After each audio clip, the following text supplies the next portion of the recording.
What am I supposed to do? Stand here and wait for my groom?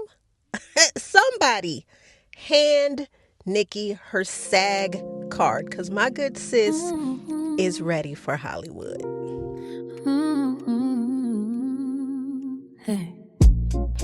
We don't rush, we party slow, section by my girlfriends, what's good? Welcome to Comb Through with Nikki Noir, where we don't just skim the headlines, y'all. We comb through the kinks and coils of the facts, the receipts, and all the mess.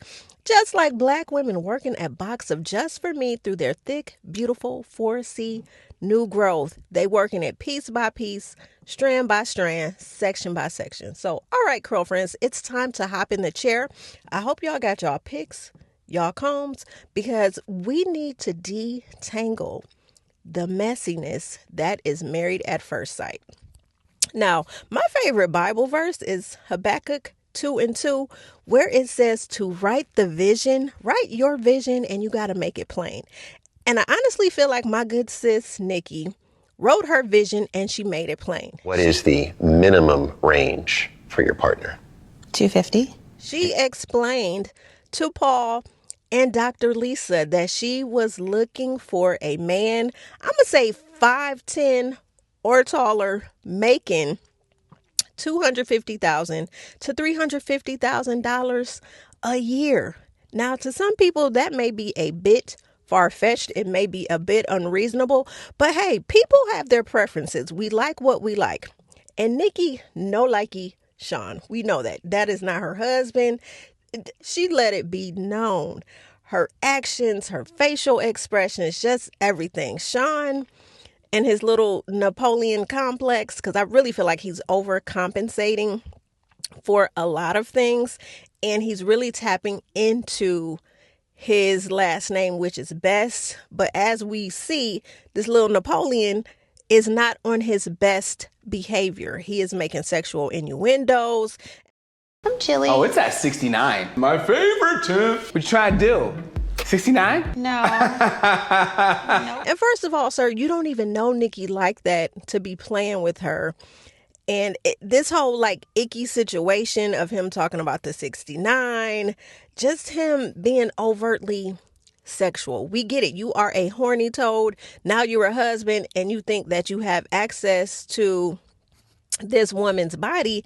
And sir, you don't. You have to earn the cookie. And right now, Nikki, in her pocketbook, her cookie is closed to you because you're giving her the ick.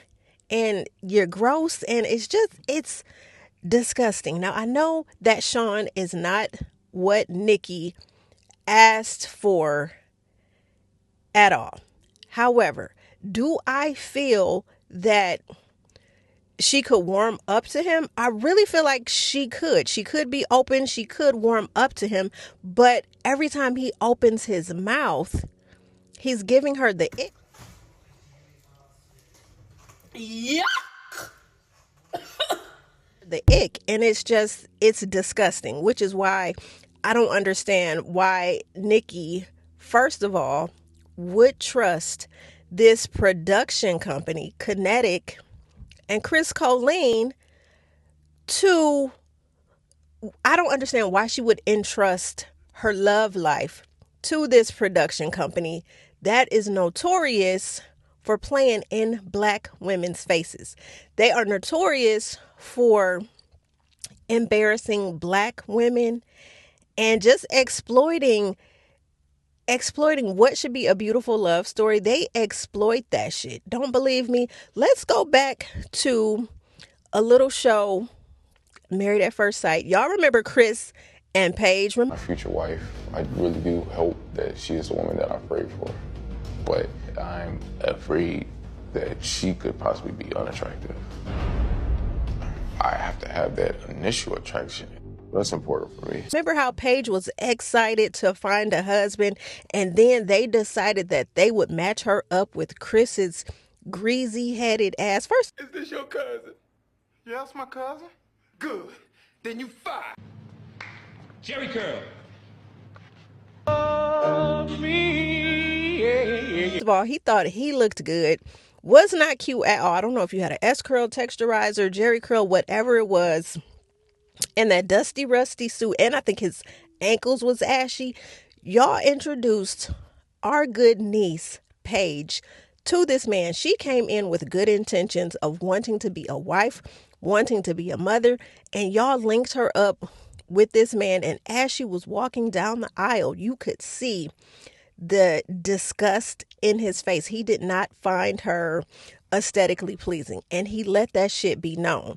But he also played in her face, had sex with her, and just watching this power struggle and dynamic throughout that season was just disgusting, and it was disgraceful.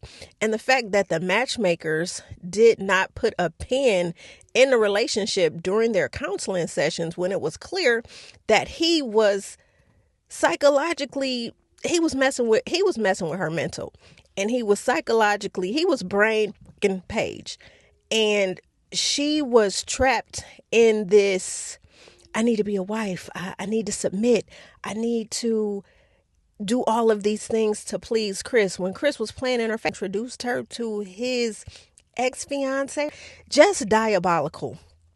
Then let's move on to AD and her leave out. Love is Blind. Y'all put her with Clay. And Clay, again, was another Chris. He did not find her aesthetically pleasing in the facial region. He thought her body was bodying. He called her body. He played with her.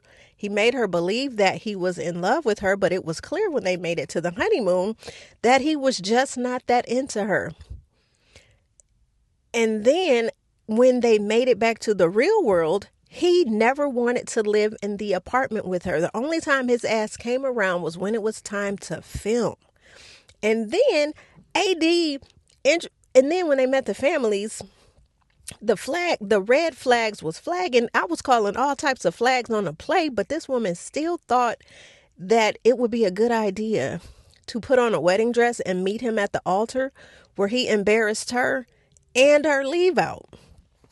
So because of the backlash that Chris Colleen and Kinetic received from their treatment of AD, what do? They overcompensate by giving AD a second chance at love. She meets Ali from Love is Blind UK on A Perfect Match. They link them up. AD gets a podcast. Ali proposes. They get married, have a baby. Now, from what I see, everything is looking good for AD. She's living her best life. She's on the podcast. She's doing all of the things.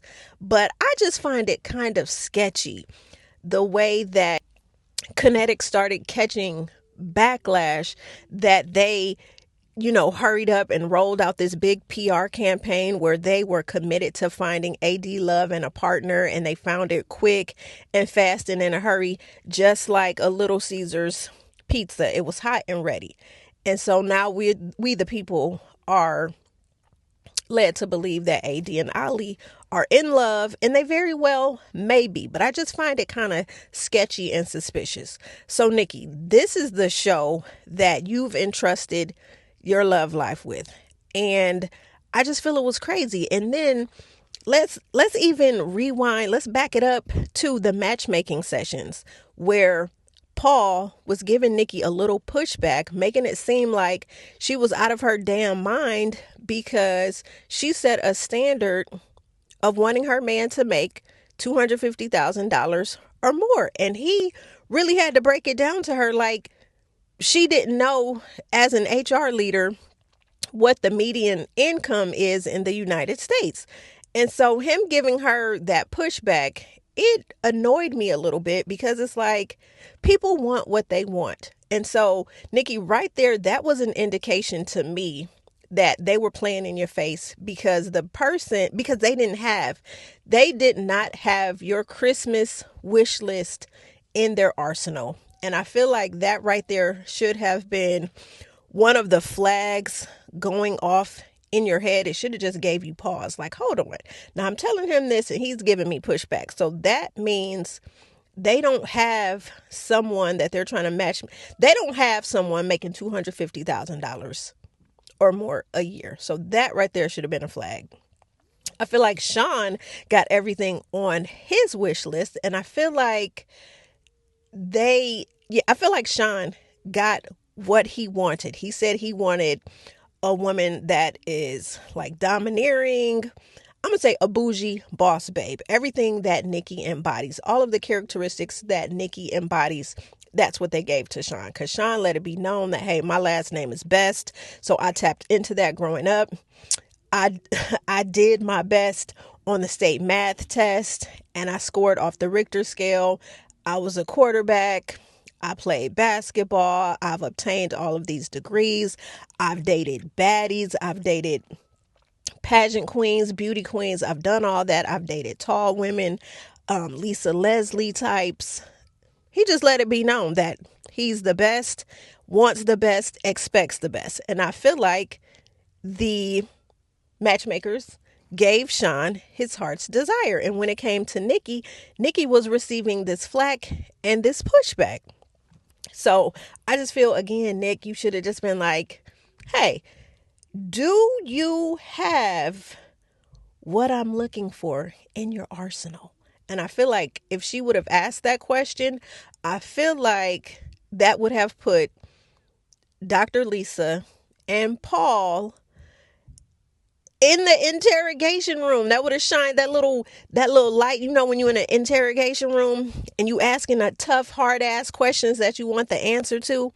They would have done one or two things, fluttered and stuttered, or they could have just kept it real and said, Nikki, no, we ain't got it. We ain't got it. And I wish they would have told her we ain't got it, because Nikki walked down the aisle, and as you can see, on her wedding day, she looked so beautiful.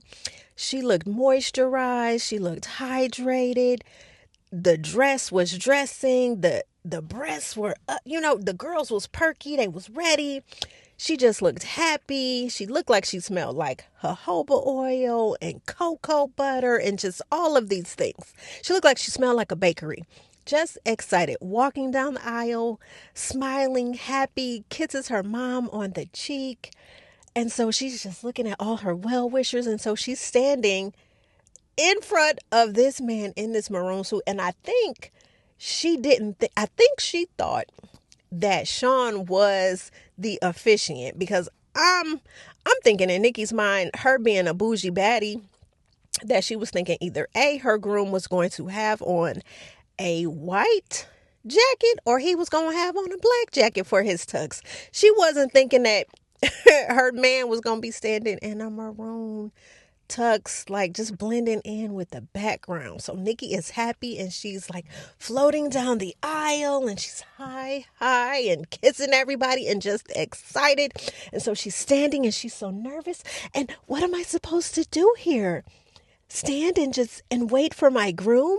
And then when the officiant says, Nikki, I would like for you to meet for the first time your husband-to-be, Shawn. Oh, she looked at Shawn, and you could see the light drain, the vibrant, just her being vibrant, her being happy. All of that drained from Nikki's body. The light dimmed in her eyes, and she was looking like WTF. Hold on, I got my nose is itching. She was looking like, what? No. And then, remember, as Nikki was walking down the aisle, and Shawn, hi. And then he says, Nikki with the dimples. That man is a sexual deviant. He is just a whole clown. He is a horny toad. He just is. He is a damn horny toad. So Nikki, just in good faith, is like, you know what? And you could see her saying, you know what? Okay, we're going to be cool. We're going to give it a try. We're going to do this. And so she goes ahead and she marries this man. She jumps the broom. He tells her that, yeah, I'm a doctor. And so Nikki, that gave her, while they were doing the vows, that put some of the glimmer and hope back in her, because she's like, you know what, okay, he's a doctor, I can work with this, we can do this, feel it, the love will come, it will come. And so she was excited. So they give a little kiss at the end, jump the broom, and then the moment they're sitting unpacking who they really are. And so, they're talking about dopamine and all of these things, all these scientific nerd type things. They reveal that they're both nerds. They like to read and study and do all these things. And so Nikki goes, well, yeah, because, you're a doctor.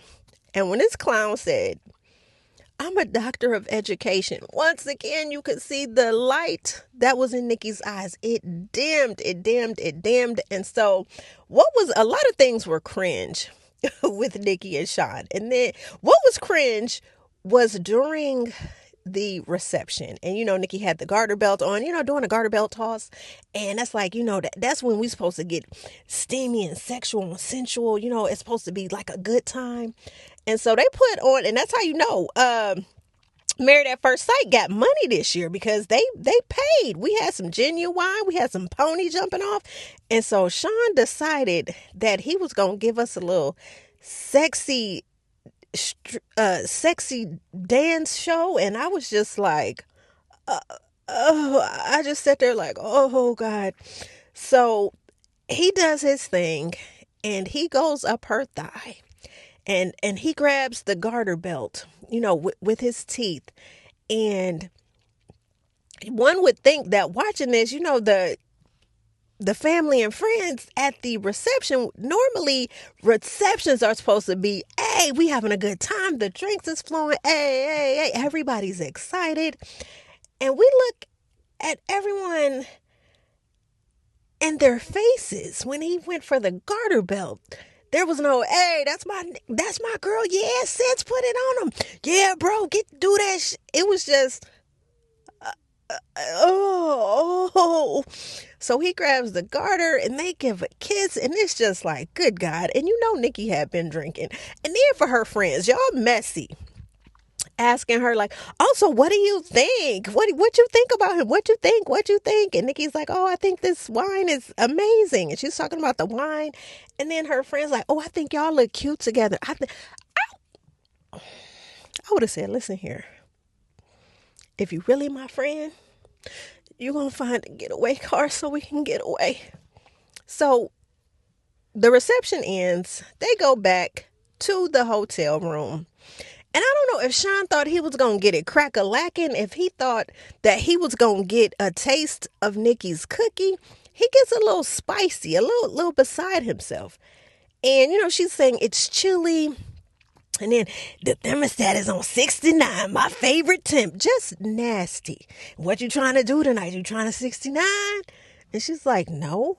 And it's like, this man, sir, I'm thinking like, okay, so maybe if this was a traditional type of situation, if you and Nikki weren't brought together as strangers to get married, and maybe y'all had dated, maybe these little jokes, these little sexual innuendos would fly. But the fact that you're saying this shit to a stranger, and then you're saying this shit to a stranger that does not find you sexually attractive, baby, you bombing.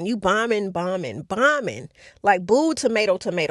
Let's get the tomatoes. Let's throw the tomatoes at Shawn, because he is not reading the room. Or maybe he is reading the room and he just thinks because his last name is Best, he just gone best. But the thing is, sir, you're not on your best behavior. You're not being the best. You're not acting the best. And again, I just feel like, Nikki, the fact that, again, you would entrust these matchmakers as a Black woman to have your best interest at heart, you was really playing Russian roulette with this one, sister. And now we as content creators got to sit and watch and enjoy the cringe show. And another thing, I just feel like, I just don't like how these shows like do Black women. And what's so crazy is that Nikki's castmates got the desires of their heart. We had Miss Peloton. She wanted a Nick Bosa type of man. And they couldn't find a football player, but they gave her a professional rugby player that met her aesthetics. Then you had Mega Barbie, who does the weightlifting. Not the weight. I wanted to do these shows. What is it? The shows.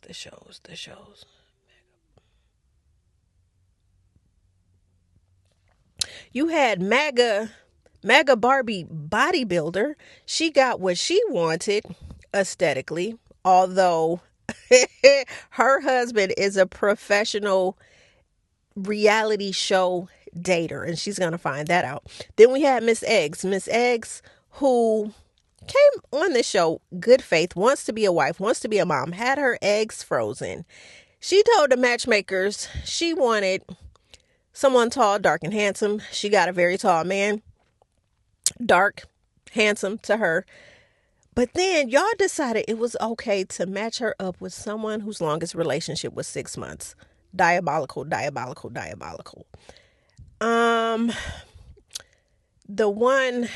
So basically, all of Nikki's castmates received their heart's desire, and Nikki did not. So I'm ready to see how this is going to continue to unfold. So girlfriends, I just want to welcome you to the girlfriend tribe. Again, we have detangled this situation as much as we possibly can. I'm ready to detangle more of Nikki and Shawn, not so much as the other contestants, but I mean, not so much as the other cast members of the show. I just really want to tap into the Nikki and Shawn situation, because as a Black woman, I just want to just follow her journey and the diabolicalness of this production company and how they continue to play in our faces and in our spaces. So make sure you like, share, comment, subscribe, and welcome to the Girlfriend Tribe. My girlfriend. We pull up the stories till the shadows come through. We take our time, hear the receipts, read between the lines.